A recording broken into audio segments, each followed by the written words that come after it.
With the film Wiedersehen, Pett portrayed the friendship, laughter, and hardships of a group of immigrant construction workers, becoming an unforgettable cultural icon of the 1980s and 1990s. But behind the glamour, many talented actors have passed away under tragic circumstances, from terminal illnesses to unexpected accidents. Let's look back at the stars who helped build this legend and honor the legacy they left behind. Don't forget to like and subscribe to the channel. Let's get started. Michael Angelis as Mickey Startup. Michael Angelis, whose full name is Nicholas Michael Angelis, was born on April 29, 1944, in Paddington, London. He played Mickey Startup, a cunning and scheming businessman in the series Auf Wiedersehen. Pett from 1983 to 1986, when he was 39 years old, bringing an emotional depth to the character that captivated audiences. However, his private life was fraught with persistent stress and personal tragedy. His second marriage to the famous actress Helen Worth, which lasted a decade, seemed like a happy one, but ended in disgrace. In 2001, when the press exposed his affair with model Jennifer Kolaski, who later became his third wife, Angelis's public image crumbled. Helen bitterly filed for divorce. Although they remained friends after their breakup, the split plunged him into a prolonged state of depression. In 2009, the sudden death of his brother, actor Paul Angelis, dealt a devastating blow to Michael. He virtually disappeared from the stage, turning down many major projects and only occasionally appearing in plays such as Midsummer Murders and The Bill. Although he was the unmistakable narrator of Thomas and Friends for 21 years, after 2012 he quietly withdrew from the spotlight and chose a more reclusive life. Angelis was diagnosed with diabetes, but he viewed treatment as an inconvenience rather than a threat. The disease gradually weakened his health, leading to a sudden heart attack on May 30, 2020, at his home in Thatcham, Berkshire. He passed away at the age of 76. Although his death was quiet, the estimated $3 million estate he left behind reflects a life of quiet dedication.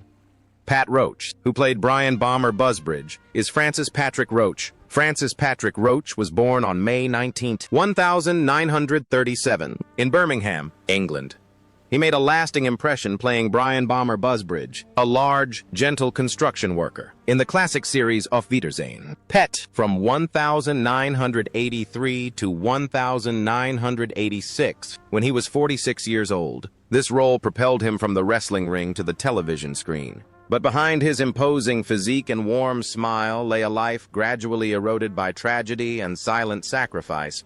Roach was once a judo and heavyweight wrestling champion in Britain and Europe, but severe arthritis forced him into retirement. Leaving sports also meant a major financial blow, forcing him to open a scrapyard and a gym to make ends meet. In 1988, his close friend and fellow actor, Roy Kinnear, died suddenly on a film set. Roach became noticeably quiet, rarely expressing his grief in rare interviews. He once said, "We are big men, but vulnerable. Every loss leaves a scar that no one sees." Furthermore, years of injury caused him constant pain, but he chose to endure it in silence. At the height of his acting career, while playing villains in Indiana Jones, Red Sonja and Willow, he was diagnosed with esophageal cancer in the late 1990s. Roach quietly battled the disease, rejecting pity and continuing to appear on screen until his health no longer permitted it. He died on July 17, 2004, at the age of 67 and was buried in Bromsgrove Cemetery. Roach left an estimated fortune of $2 million, accumulated from years of hard manual labor and unforgettable roles in British and Hollywood films. James Booth as Kenny Ames. James Booth was born on December 19, 1927, in Croydon, England. At the age of 59, he appeared in the second season of the 1986 television series Auf Wiedersehen. Pett as Kenny Ames, a suave but cunning Englishman living in exile in Marbella, who left a lasting impression despite appearing in only a few episodes. Although not a leading role, Booth made Kenny unforgettable with his mysterious presence and sharp gaze. But Booth's life, much like the character Kenny he portrayed, was a tumultuous journey between glory and bitterness. After the resounding success of the 1964 film Zulu, his career declined throughout the 1970 SE. Unable to secure meaningful roles, he fell into financial uncertainty, often taking on less prominent roles just to make ends meet.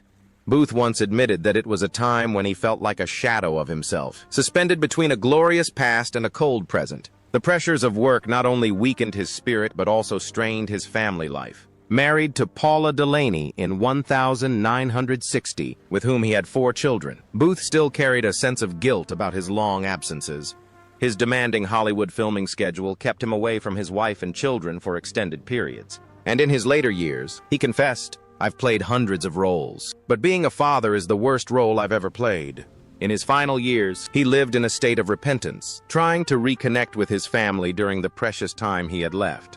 The death of his close friend and longtime co-star, Stanley Baker, from cancer in 1976 dealt a severe blow to his spirits. Around the same time, Booth began suffering mild strokes, early signs of declining health. Nevertheless, he continued acting, driven by his undying love for the stage and screen. James Booth died on August 11, 2005, in Hadley, Essex, at the age of 77 after a long battle with illness. His final film, Keeping Mum, was dedicated in his memory, a farewell to a dedicated artist. He left an estimated estate of $3 million, thanks to his iconic roles in Zulu, The Long Good Friday, and a film and television career spanning over half a century. Ricardo Montes Esfes, born Levi Isaac Arias on September 20, 1923, in Gibraltar, appeared in the second season of Auf Wiedersehen, Pet, in 1986, at the age of 63, as Fess, a meticulous and enthusiastic police officer. It was a culturally rich supporting role that brought a light-hearted feel to the series. Although brief, this role continued a trend in his career of portraying friendly, slightly naive foreigners, offering warmth and humor. However, off-screen, Montes faced the pressure of being typecast into a certain kind of role. From the film Mind Your Language to countless other minor roles, he was rarely offered roles outside of stereotypical Latino characters. He once shared that he felt like he was living in a box locked by the audience. Despite his fame, he never had the opportunity to fully showcase his abilities, a reality that weighed heavily on him in his later years. His personal life was also fraught with tragedy. In 1995, his youngest son, Miguel, died in a car accident, a huge shock for a father who had always dreamed of his son following in his footsteps in acting. Montes became more withdrawn, accepting only small roles and dedicating more time to his wife and granddaughter to make up for lost time. He deeply regretted spending most of his life on film sets instead of with his family. The sudden death of his close friend Barry Evans in 1997, his co-star in the film Mind Your Language, made him even more withdrawn. Montes lived in seclusion in Richmond, occasionally visiting Gibraltar in his final years. He passed away on October 26, 2010, in Marbella, Spain, after a long battle with cancer. At the age of 87, his net worth was estimated at only around $500,000, a stark reflection of the harsh reality faced by an actor who only played supporting roles. Brian Pringle as Arthur Pringle. Brian Pringle was born on January 19, 1935, in Sheffield, England. He left a lasting impression on audiences with his portrayal of Arthur Pringle, the grumpy and sarcastic pub owner in the first season of the musical Auf Wiedersehen, Pet, from 1983 to 1984. When he was 48 years old, his character not only brought laughter but also embodied a typical Englishman, arrogant, aloof, yet strangely endearing. However, behind the spotlight lay a quiet life eroded by personal pain. In the late 1966, Pringle's younger brother died in a boating accident, leaving him with a deep psychological scar. He rarely spoke about it publicly, but close friends revealed that the grief haunted him for the rest of his life. That tragedy marked a significant shift in his attitude. He became more reserved, smiled less, and often avoided large gatherings. After the death of his wife, actress Ann Jameson, in 1999, Pringle lived almost entirely in solitude in Northamptonshire. Without a partner and without the spotlight, he spent his time reading, writing an unpublished memoir, and tending a small garden behind their old brick house. In his final years, he battled heart failure, a consequence of aging and declining health. Brian Pringle died on May 15, 2003, at the age of 68, and was buried alongside his beloved wife at St. Lawrence Church Cemetery, the very place they frequented every weekend when they were young. He left behind a vast artistic legacy and a modest net worth of approximately $700,000, earned from over 4 decades of work in film, television, and theater. Patty Joyce as the Phantom. Patrick Francis Joyce was born on May 31, 1923, in Trieste, Italy. As the grandson of this great writer James Joyce, his life took a completely different, dark, tragic, and haunting turn. At the age of 60, he played the Phantom, a strange, silent, almost supernatural character whose ghostly presence reflected Paddy's own reality. From childhood, darkness always enveloped Joyce's life. In 1926, his father, a Czech banker, committed suicide after embezzling money, forcing his mother to return to Ireland with 3 young children in shame. Growing up with guilt and family trauma, Paddy became increasingly withdrawn. As an adult, he experienced a short marriage that ended in divorce, leading to an estranged relationship with his only son, something he regretted until his final days. His only solace was acting, but in a career spanning over 40 years, he was almost always given supporting roles. From Coronation Street and Z-Cars to Doctor Who and EastEnders, he never had a leading role, never had a real moment to shine. Friends described him as increasingly withdrawn, frequently drunk, and visibly grief-stricken, especially after his sister's sudden death in a car accident. Then, a close friend, an actor, committed suicide. Another blow to an already fragile spirit. Paddy Joyce died on July 27, 2000, in London, at the age of 77 after suffering a stroke. He left behind an estimated fortune of only about $300,000, a modest sum for someone who had dedicated his entire life to art. Gordon Titousis as Joe Saugus. Gordon Titousis was born on October 25, 1941. At the age of 61, he appeared in the 3rd season of Auf Wiedersehen. Pet in 2002 as Joe Saugus, a calm, shrewd negotiator well-versed in Cree traditions. Although appearing in only a few episodes, this character brought a rare sense of indigenous dignity and cultural depth that reflected Titousis's real-life identity. His path was not easy. As a child, Gordon was separated from his family and forced into a Catholic boarding school as part of Canada's assimilation policy. There, he was forbidden to speak his mother tongue and endured physical and mental hardships. Isolation, shame, and cultural erosion left lasting scars, but also ignited in him a determination to protect his Cree heritage at all costs. Titousis's family life was filled with both love and tragedy. Married to Irene Sesequasis since 1965, they had 6 children together. But in 1997, their daughter, Glynis, died of cancer, leaving behind 4 young grandchildren. Without hesitation, Gordon and Irene adopted all 4 grandchildren, even though he was over 55 years old at the time.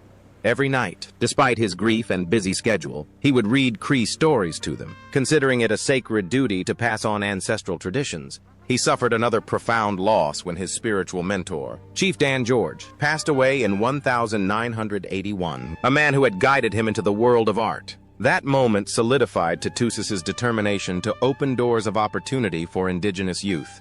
He founded the Saskatchewan Indigenous Theatre Company and dedicated much of his life to teaching, mentoring, and inspiring others. At the time of his death, his net worth was estimated at only about $1 million, because the majority of his earnings went to community projects, cultural preservation, and helping Indigenous youth. He once said that fame is not about power, but about responsibility.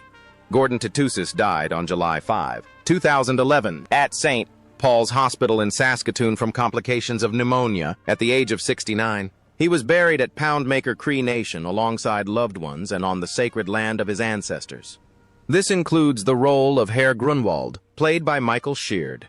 Michael Sheard was born on June 18, 1938, in Aberdeen, Scotland. He appeared in the 1st season of the series Auf Wiedersehen, Pet, from 1983 to 1984, when he was around 45 years old, playing Herr Grunwald, a stern and cold German foreman who added tension and conflict to the series. Despite appearing in only a few episodes, he made a strong impression with his authoritative appearance and gaunt face. Born into a devout family, with a father who was a military chaplain, Sheard grew up under the weight of discipline and expectations. This strict upbringing not only forged the toughness he brought to his villainous roles, but also left a deep psychological scar, a feeling of never being good enough to truly be recognized. Despite his formal training at the Royal Academy of Dramatic Arts, he was often underestimated and tormented by his inferiority complex, especially as he consistently played ruthless characters on screen. In contrast, Sheard's personal life was warm and peaceful alongside his wife, Rosalind Moore, whom he had been married to for over 40 years, and their 3 children. But even in that peaceful setting, he still harbored secret regrets. His long and unstable acting career often kept him away from his family, causing him to miss important moments in his children's lives. He once said that the most heartbreaking thing wasn't the roles he didn't get, but the dinners he missed when his daughter sat quietly alone at the table. The pain deepened when his close friend and co-star in Doctor Who, Ian Marter, suddenly passed away in 1986. It was a huge emotional shock that caused Sheard to withdraw even further, finding solace only in fan meet and greets and autograph sessions, the last vestiges of warmth from his fading fame. By the 1990, a misguided investment decision wiped out much of his savings. Once a familiar face on screen, Sheard struggled to make ends meet with small roles and low-budget independent film projects. He never spoke publicly about it, but those close to him admired his quiet resilience. In 2004, Sheard was diagnosed with cancer. Despite his declining health, he continued to voice actors for small projects and appear at Star Wars conventions as a final thank you to his fans. He passed away on August 31, 2005, at the age of 67 at his home on the Isle of Wight, leaving behind his devoted wife and 3 children, the only ones who truly saw the tenderness hidden beneath his tough on-screen exterior. Despite losses, financial hardship, and professional isolation, Sheard is remembered as a dedicated artist who left a lasting impression on audiences and amassed a modest net worth of approximately $1 million over 4 decades of quiet dedication to the stage and screen. Alan Igbon Chongvai Adi. Alan Olan Rawaju Igbon was born on May 29, 1952, in Hume, Manchester. At the age of 31, he played Addy in seasons 1 and 2 of the television series Auf Wiedersehen. Pet from 1983 to 1986, a quiet but emotionally rich bodyguard whose silence often spoke louder than words. It was a character perfectly suited to Igbon's acting philosophy. Subtle, profound, and deeply human. Alan Igbon didn't just play characters, he embodied them. His performances were marked by a quiet intensity, speaking out for those the world often chooses to ignore. In his breakthrough, 1979 film, Scum, he played Meekin, a young prisoner consumed by rage after witnessing the wrongful death of a fellow inmate. It was a role that forced audiences to confront the harsh realities of the prison system. A few years later, he delivered another unforgettable performance as Logo in Boys from the Black Stuff, a haunting symbol of working-class men left behind during Liverpool's economic crisis. These roles transformed him into a cultural icon, a silent revolutionary on screen. But behind the camera, Igbon's life was shrouded in sadness. The biggest shock came from the loss of his older brother, the person he relied on most. That tragedy cast a long shadow, plunging him into a deep and persistent depression that he rarely spoke about, but which never completely disappeared. As time passed, work became increasingly scarce. The spotlight faded, but Alan remained true to himself. He never married, but had a stable private life with his partner Sam, a relationship not based on ceremony, but on quiet, steadfast companionship. They didn't need legal papers or solemn declarations. Their presence was enough. On December 9, 2020, Alan Igbon passed away due to complications related to pneumonia. He was 68 years old. At the time of his death, his net worth was estimated at around $500,000. A modest figure by industry standards, but one that reflects a career built on integrity rather than fame.